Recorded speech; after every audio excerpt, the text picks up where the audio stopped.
Des moyens pour remettre l'enseignement à niveau. Tout un département, la Seine-Saint-Denis, se mobilise et défile cet après-midi à Paris. Élection aux présidences de région, le Parti socialiste a fait ses choix, la droite est soumise à la tentation du Front National. Notre invité ce soir, Philippe Séguin, président du RPR. Les plombages au mercure sont-ils dangereux? Une association de défense s'est créée à Montpellier. Ces plombages seraient dangereux pour les patients et les dentistes. C'est notre enquête de ce soir. Psychiatrie, des expériences sont menées dans certains hôpitaux pour associer l'art, la peinture, la musique au traitement classique. Des expériences réussies. Guingamp accueillait cet après-midi une équipe de football pas comme les autres, l'équipe d'Iran, dernière qualifiée du mondial et qui bénéficie d'une surveillance toute particulière de la police. Madame, monsieur, bonsoir. C'est tout un département, la Seine-Saint-Denis en banlieue parisienne, qui se mobilise pour obtenir que ces écoles, collèges, lycées continuent de dispenser une éducation digne de ce nom. Les responsables de ce mouvement de protestation, qui regroupe une quarantaine d'établissements, ont défilé aujourd'hui à Paris. Ils estiment que les moyens financiers qui ont été dégagés par le gouvernement pour un plan d'urgence récemment dans ce département, considéré comme pilote dans le domaine de la lutte contre la violence et le suivi des élèves, sont encore insuffisants. Reportage Jean-Bernard Schmitt, Jean-Louis Bousser.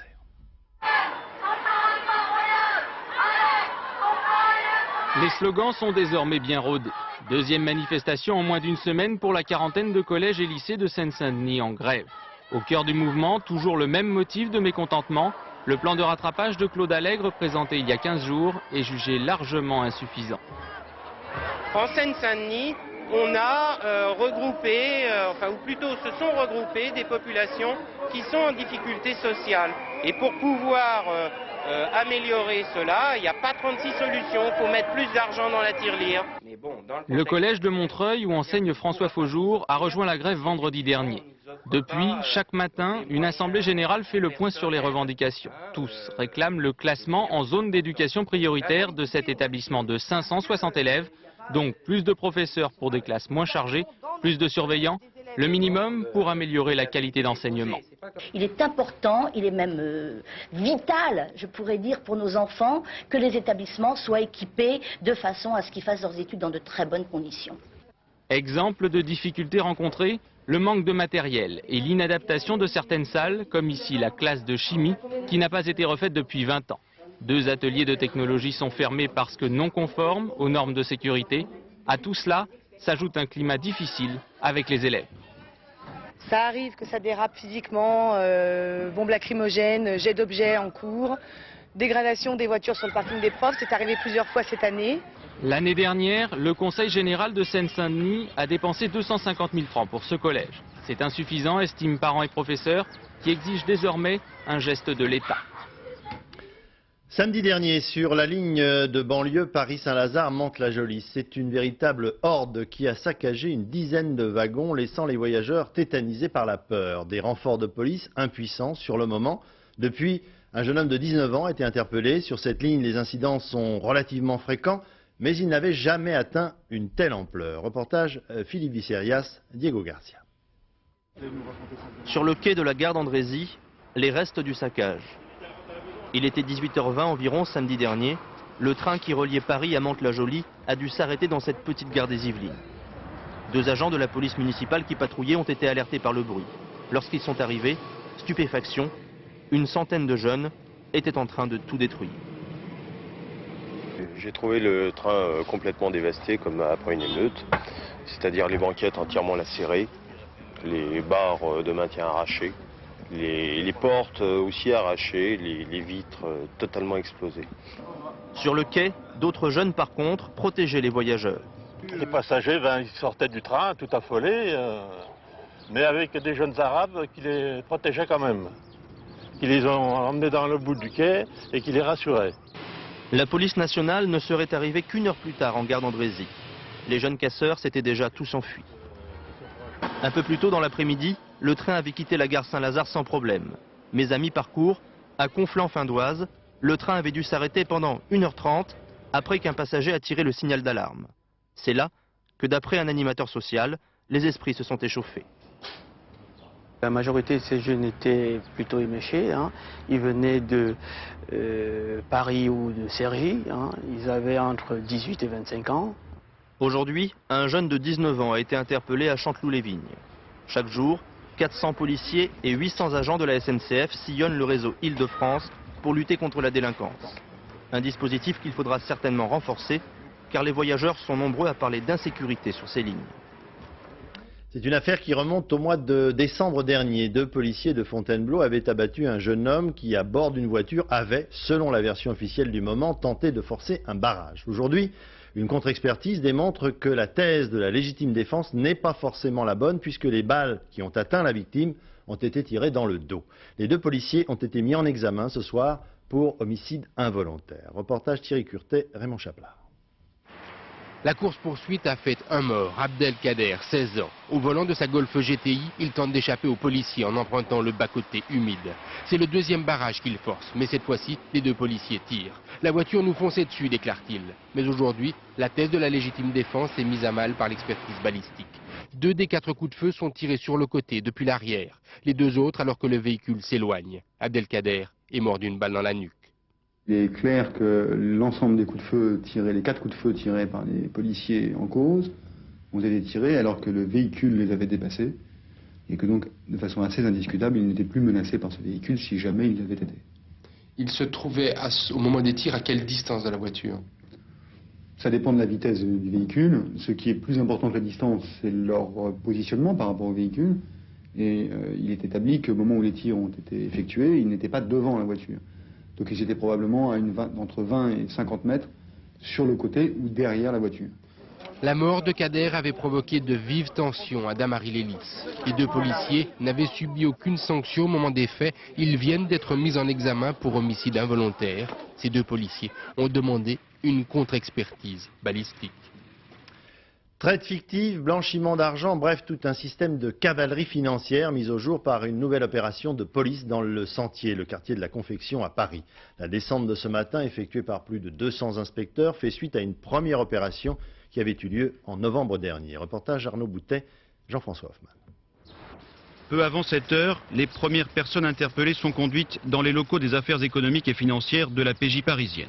Elles ont toutes été arrêtées à leur domicile 1 heure plus tôt par 200 policiers qui ont agi dans le quartier du Sentier ainsi qu'en banlieue parisienne. 60 interpellations au total.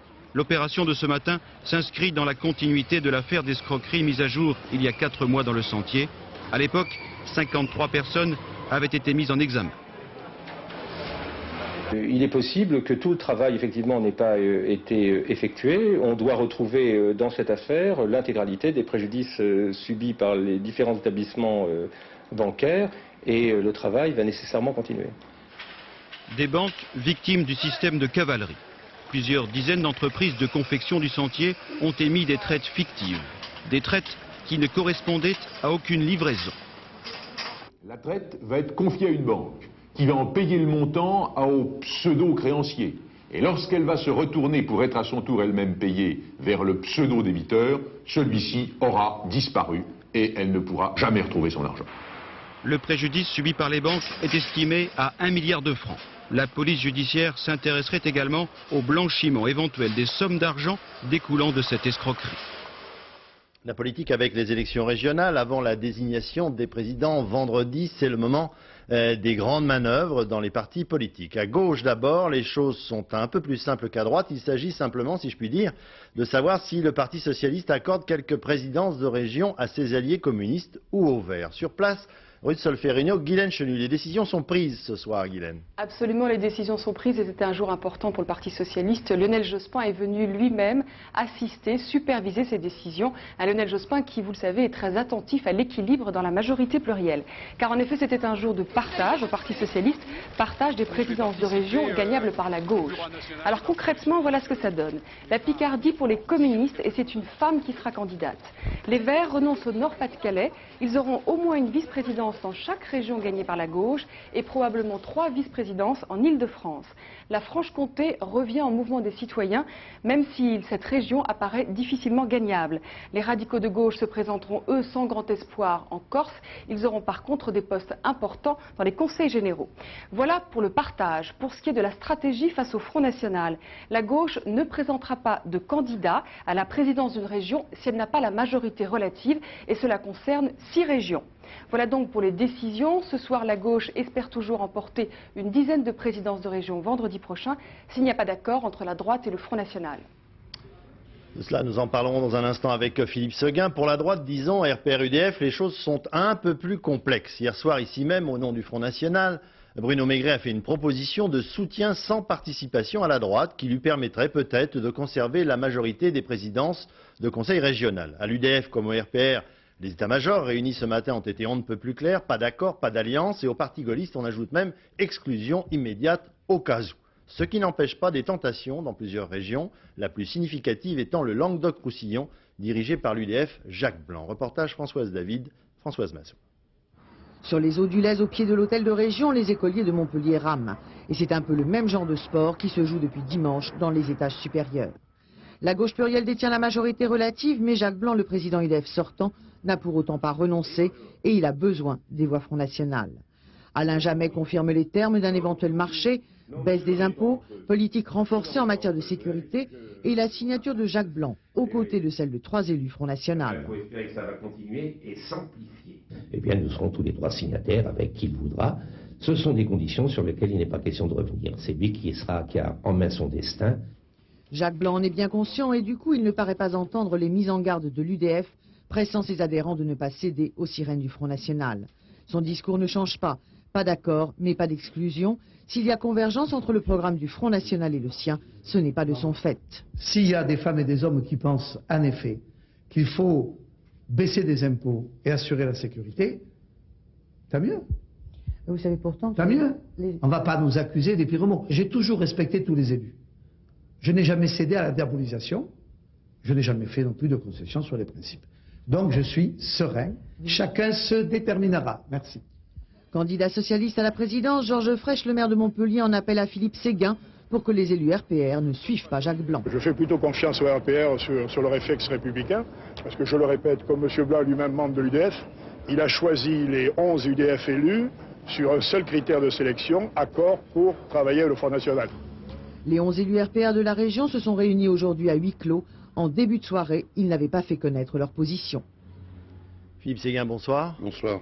Alors, vous donnez des ordres, ils sont clairs, pas d'alliance, pas de discussion, mais on sent tout de même que des élus sont tentés, voire une partie Écoutez, si c'est de celui qu'on vient de voir que vous me parlez, moi j'y peux rien. Il n'appartient pas à ma formation. J'entends bien, mais il me sera très difficile de l'exclure. Nous ne parlons pas de lui précisément. Disons qu'au RPR, il y a quand même des gens qui sont tentés. On a vu un certain nombre. Oui, il y a des risques de dérapage. Nous nous attachons en ce moment à prévenir ces risques. C'est tout de même. Je pense qu'on aura réglé la plupart des problèmes d'ici vendredi. C'est tout de même l'offensive la plus sérieuse que vous ayez jamais connue de la part du Front National, le soutien sans participation. C'est quelque chose qui vous inquiète vraiment? Non, c'est quelque chose qui m'intéresse beaucoup. J'entends sur le plan politique. Si le Front National nous tient ce discours, ça ne vous coûtera rien, ça peut vous rapporter gros. S'il change radicalement de position après nous avoir fait battre systématiquement, c'est qu'il est lui-même dans une impasse politique. Vous avez bien vu quels étaient ses résultats. Il n'a pas progressé, pour la première fois sur un mode de scrutin qui lui est extraordinairement favorable. Il ne progresse pas, il est dans une impasse, il en a conscience, et il a conscience que ses électeurs sont de plus en plus nombreux à s'en rendre compte. Bien. Alors il cherche un échappatoire, et il cherche à nous entraîner dans un engrenage d'alliance. Mais cette alliance, elle est impossible. Cette alliance, elle est impossible pour 3 raisons. Elle serait une impasse morale. Nous ne pouvons pas cautionner, fût-ce indirectement, les dérapages verbaux et ces mots terribles qui nous rappellent l'antisémitisme, le racisme, la xénophobie. Une impasse politique. Nous n'avons rien de commun en termes de propositions avec le Front National. D'ailleurs, s'ils avaient eu quelque chose en commun, ils ne se seraient pas constitués contre nous. Et troisièmement, une impasse électorale. Parce que le Front National, il n'a pas que des électeurs qui proviennent de chez nous. Il a aussi des électeurs qui viennent de la gauche. Si demain, par je ne sais quelle aberration, nous faisions un accord avec le Front National, ces électeurs y retourneraient à gauche. De la même façon que nous perdrions une grande partie de nos électeurs qui n'accepteraient pas cet accord. Alors vous voyez, en fait de marché de dupes, ça serait complet. Non, nous avons pris une position, je l'assume totalement, et les engagements pris devant nos électeurs seront tenus. Vous ne considérez pas qu'en prenant cette position ferme, vous condamnez d'une certaine façon la droite républicaine à être minoritaire avec 40% pour la gauche, 15% pour le Front National. Ce sont plusieurs régions auxquelles vous renoncez. Attendez. Les régions sont une chose, les présidences de régions sont une chose, la façon dont les régions vont être gouvernées pendant 6 ans en est déjà une autre, et la politique nationale en est une troisième. Pour ce qui concerne les présidences, pardonnez-moi, je ne sais pas comment les socialistes font leur compte, vous me direz quand on voit leur budget, on pouvait déjà se poser la question. Bon, nous sommes en position de revendiquer sans contestation possible la présidence dans 11 régions à ce jour, et peut-être dimanche dans une 12e avec la Corse. Ce qui veut dire que nous pouvons être majoritaires en région face aux socialistes. Bon, on ne peut pas dire que nous abandonnons je ne sais quoi à je ne sais qui. Deuxièmement, il ne s'agit pas simplement de décrocher une présidence, il s'agit ensuite pendant 6 ans de gouverner la région. Et si vous n'avez même pas de majorité relative, si vous êtes le prisonnier de quelqu'un d'autre, comment voulez-vous le faire? Et puis il y a le problème national. Nous ne reviendrons pas aux responsabilités. L'opposition ne remportera pas des succès par une alliance avec les dirigeants du Front National, mais en convainquant les électeurs du Front National et tous les autres de se rallier à ses propres valeurs et de faire une adhésion positive. C'est pas par des rafistolages d'état-major, c'est par un dialogue avec les Français que nous En un mot tout de même, Philippe Séguin, si un élu vient vous voir et vous dit c'est le sort de la région qui est en jeu, si je fais une alliance limitée avec le Front National, qu'est-ce que vous lui répondez? Ni alliance avec le Front National, ni alliance avec la gauche. Mais sur une partie du... Mais enfin, écoutez, regardez par exemple la région Île-de-France ou la région Provence-Alpes-Côte d'Azur. Tous les Français, ou la plupart, considèrent que ces régions, elles ont été perdues par l'opposition. Tout le monde l'a dit, répété, l'a constaté. Si demain, par je ne sais quelle manœuvre, nous réussissions à une sorte de hold-up, en y mettant malgré tout un président, nous allions avec je ne sais qui, tous les Français diraient que nous avons triché. Nous ne sommes pas des tricheurs. Alors, c'est tout de même dans cette affaire l'avenir de la droite qui est en jeu. Bruno Maigret l'a dit hier soir ici même. En fait, d'une certaine façon, c'est la droite peut éclater sur une telle affaire. Mais elle n'éclatera absolument pas. Nous prendrons toute décision utile sur ceux qui s'écarteront de la ligne définie. Mais si cette ligne a été définie, c'est précisément pour garantir l'avenir de l'opposition, pour ne pas sacrifier son intérêt à long terme aux intérêts de quelques-uns à très court terme.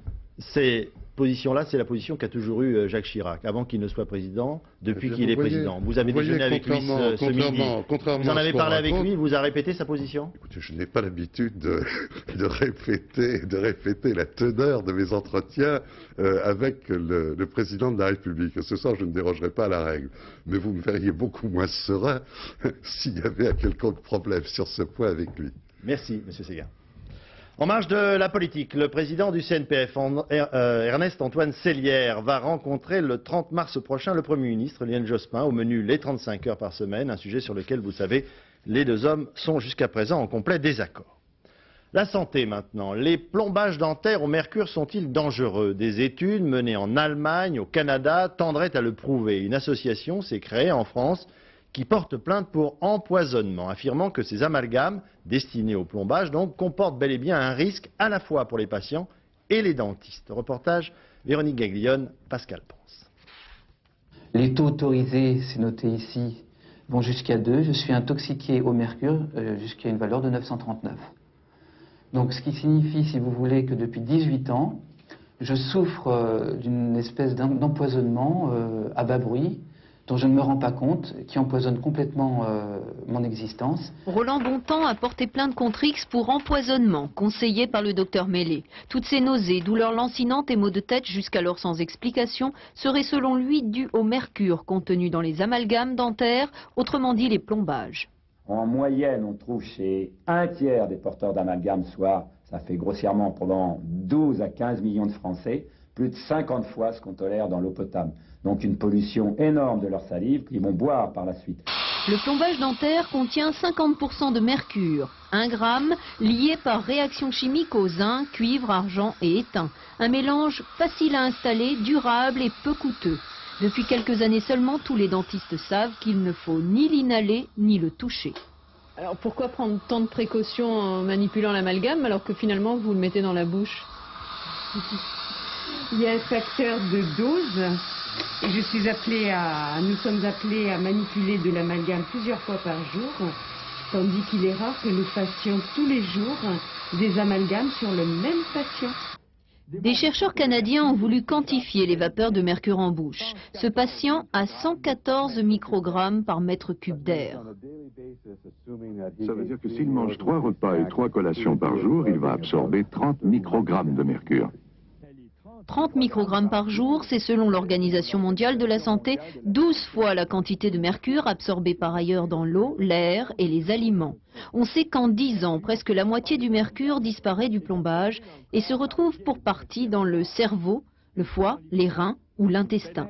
Il est évident qu'il y a passage dans l'organisme de vapeur de mercure, mais qu'à aucun moment les doses sont toxiques et entraînant des complications ou des effets secondaires.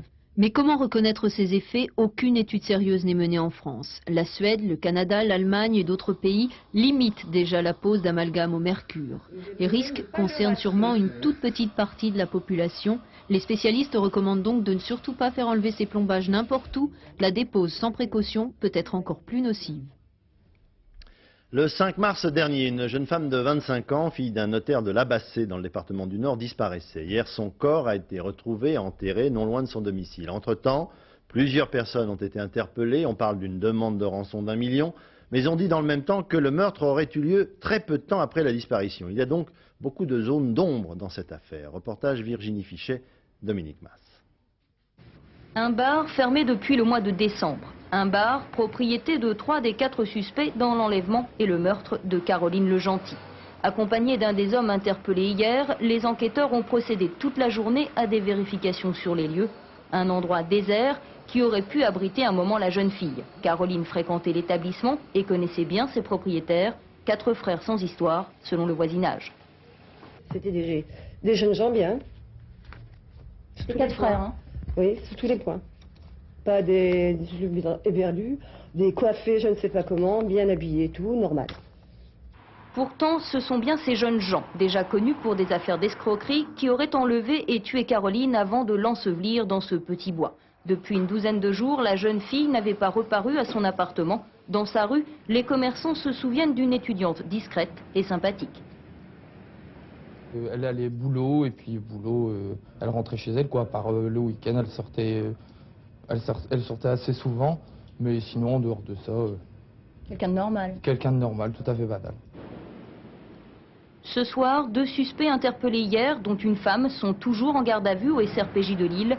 2 autres hommes sont eux dans les locaux de la police bruxelloise. Les demandes de rançon des ravisseurs provenaient en effet de cette cabine téléphonique de Charleroi. Les faits même de prise d'otages et d'enlèvement et d'assassinat ont été commis en France. Mais à un certain moment, on a appris que les appels téléphoniques provenaient de la Belgique. Une demande d'extradition doit être faite par la justice française. Quant aux circonstances de la mort de Caroline, il faudra encore attendre les résultats de l'autopsie pour les connaître avec certitude. Le procès de Maurice Papon à Bordeaux fait une pause aujourd'hui. Après les plaidoiries des parties civiles, demain ce sera l'heure des réquisitions qui seront d'une longueur exceptionnelle, comme ce procès d'ailleurs, puisqu'elles dureront 2 jours et qu'elles seront lues par 2 procureurs qui se succéderont. Dominique Verdeillan, Patrick Deschmaker. Hiérarchie oblige, c'est l'avocat général qui abrite son supérieur. Depuis 6 mois, qu'il pleuve ou qu'il vente, les 2 magistrats sont devenus inséparables. Résultat, à Bordeaux, l'accusation se joue à 4 mains. Mais question, faut-il être 2 pour démontrer la culpabilité de Maurice Papon? L'accusé a plusieurs fois pris à partie le procureur général Henri Desclos, lui reprochant une accusation à géométrie variable. Initialement, le haut magistrat ne retenait que 4 convois de déportés contre Papon. Aujourd'hui, ce sont les 8 convois qui sont visés par l'accusation. Quant à Marc Robert, la défense lui a rappelé ses écrits en 91. Magistrat à la chancellerie, il estimait alors inopportunes les poursuites contre René Bousquet, le supérieur hiérarchique de Papeaux.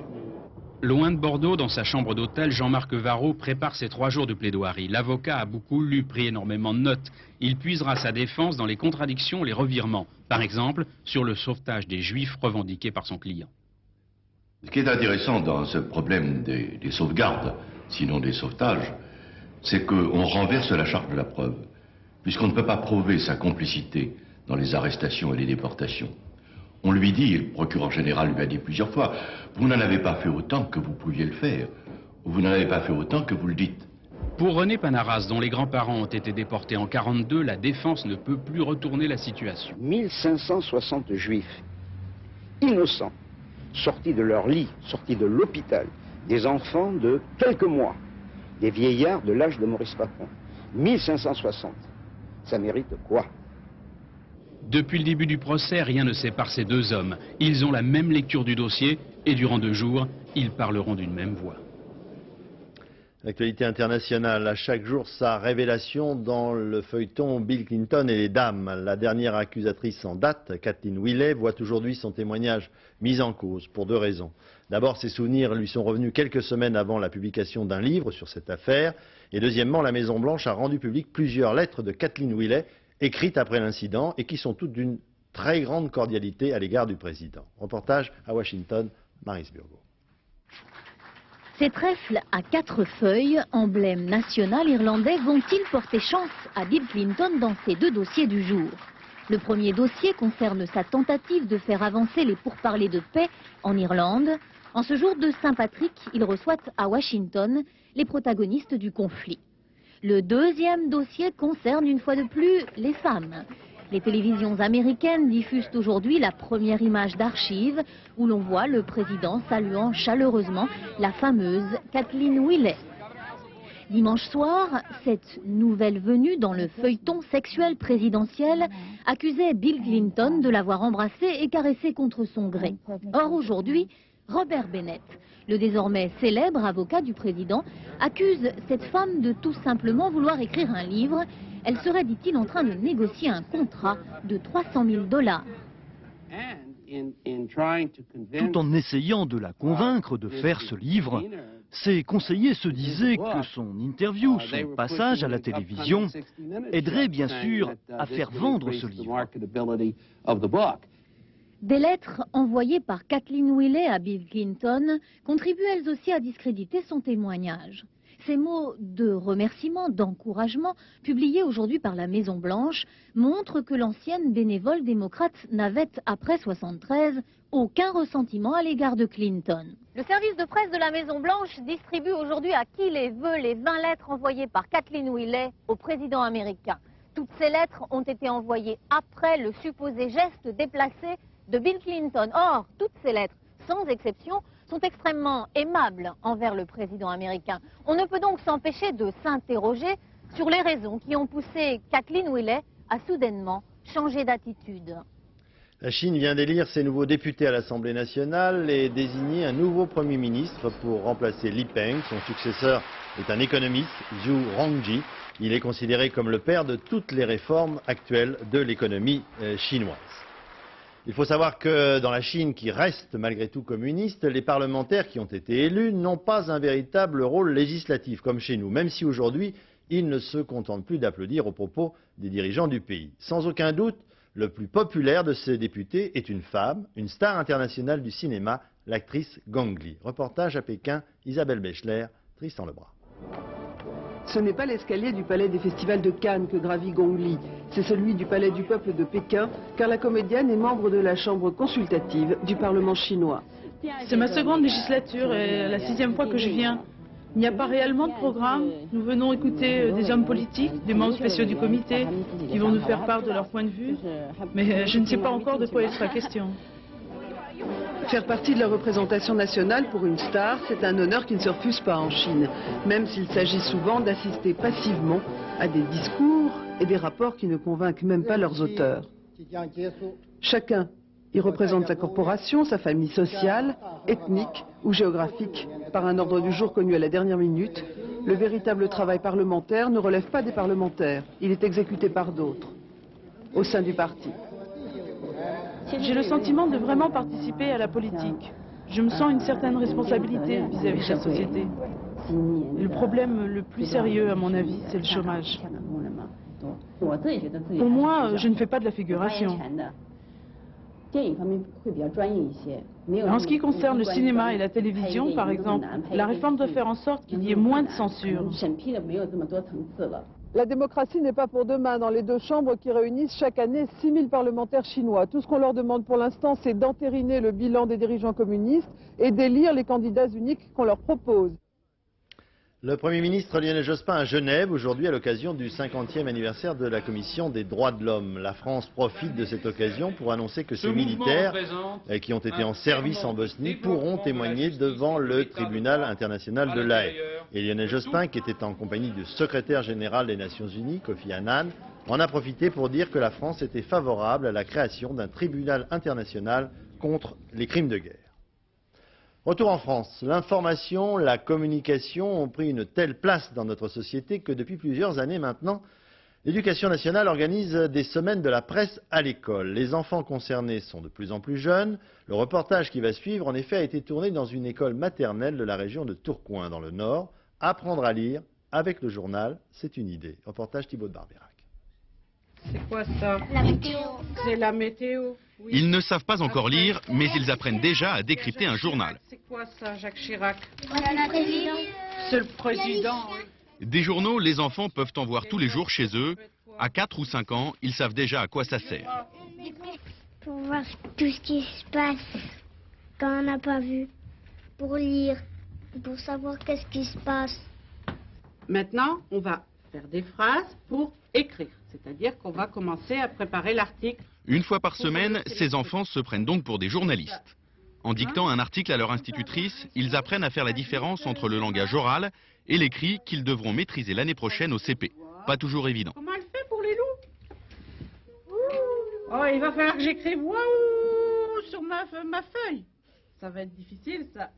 Travailler sur la presse à l'école, c'est aussi faire la distinction entre la réalité et un monde imaginaire dans lequel les enfants évoluent encore à cet âge-là. Oui, bon.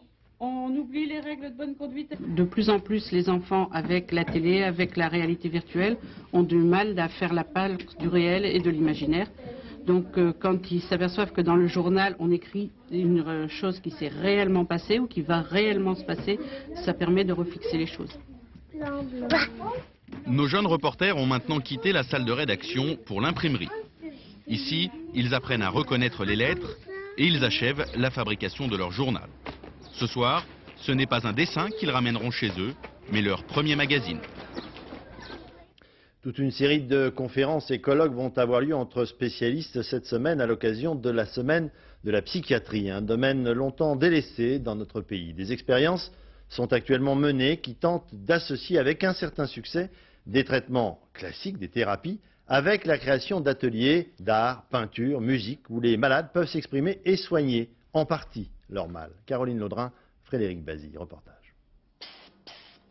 Pchit, chut. Vous êtes mon psy, je suis une folle. Dans votre bureau, je m'abandonne avec des mots que l'on sanctionne. Vous êtes mon psy, je suis une folle. C'est chaque jeudi que je dégringole parce que la vie, j'en ai ras-le-bol. Maison Blanche, un hôpital psychiatrique comme les autres. Dans chaque pavillon se côtoient états dépressifs, psychopathes, schizophrènes. Certains viennent ici pour une quinzaine de jours, le temps de souffler un peu à l'abri du monde. D'autres séjournent de longs mois ou de longues années. Dans cet univers, le pavillon 53 est différent des autres. L'infirmier psychiatrique du pavillon, c'est lui. Il a su créer au fil des années un endroit où les patients peignent, font de la musique. Mais on y vient aussi seulement pour parler, pour se changer les idées. Je crois qu'à la base, il y a une histoire d'amour qui se lie avec l'atelier. C'est-à-dire que, bon, oui, il y a besoin de chaleur, et de douceur, et que la vie n'a pas été particulièrement tendre avec pas mal de gens qui viennent ici.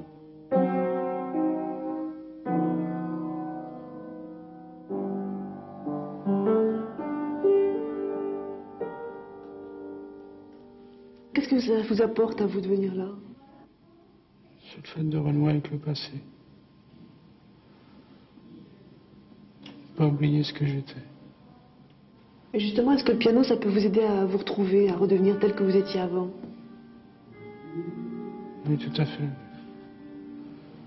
Je garde l'espoir.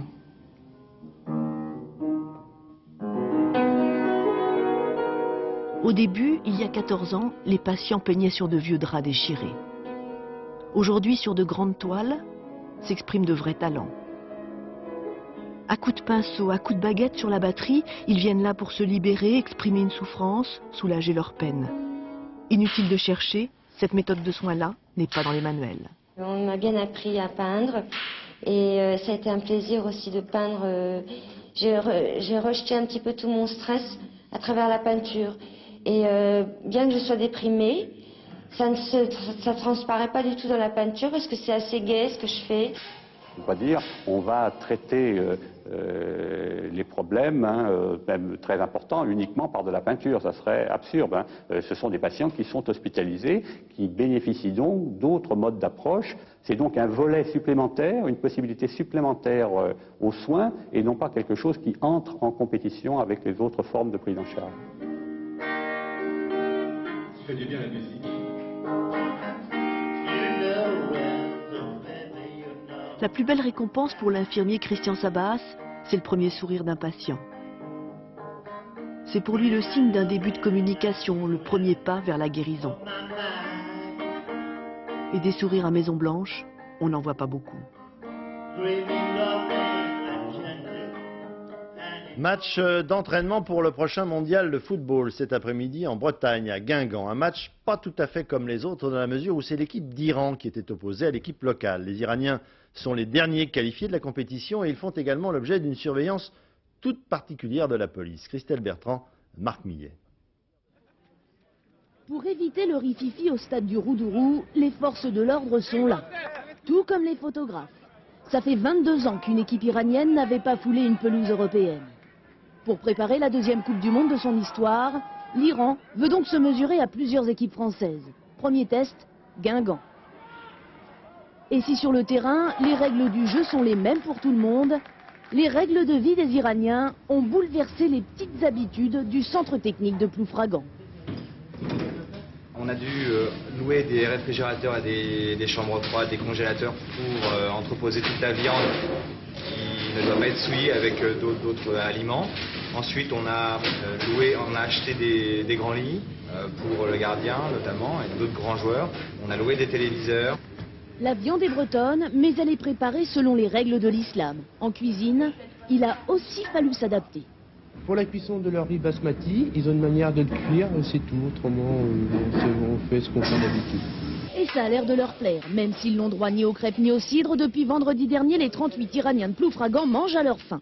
L'équipe d'Iran a une protection rapprochée du RAID et du GIGN, comme 15 autres équipes qualifiées pour le mondial.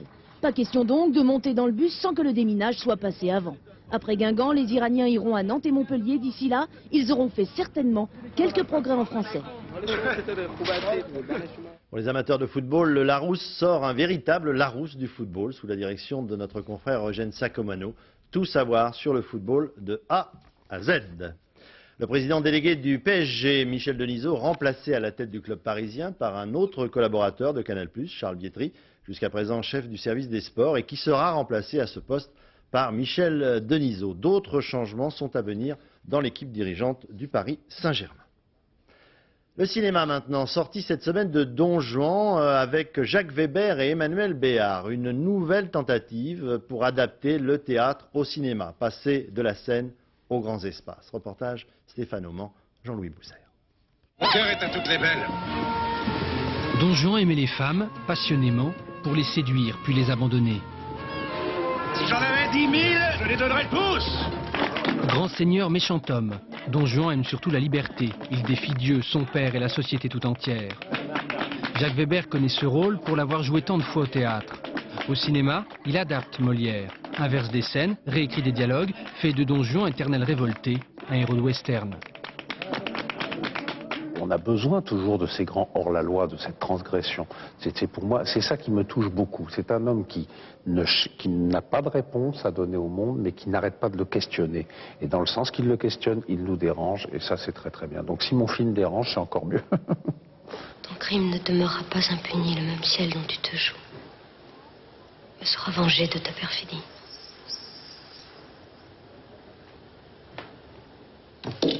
Emmanuel Béard est Elvire, l'amoureuse trahie. Monsieur le Sganarelle. Eh oui, nous nous moquons bien de cela, nous autres. Et à l'enfer, y croyez-vous? Michel Boujna joue Sganarelle, valet fidèle, sur un ton inattendu. Et au diable, s'il vous plaît? Oui, oui. Je sais bien ce que les gens imaginent de ce que je vais faire de Sganarelle. Je sais bien, on attend Boujna du musical, on attend un Sganarelle qui va faire Monseigneur. Oh, si vous saviez, Jacques me disait non, ce que je veux c'est du désespoir, c'est de la brutalité, c'est de la chair, c'est du sang. Ça me plaisait. Mais j'avais peur de le décevoir. Je suis enrhumé, monsieur. N'importe. Qui sont doux, bouteilles Don Juan ne séduit qu'à moitié.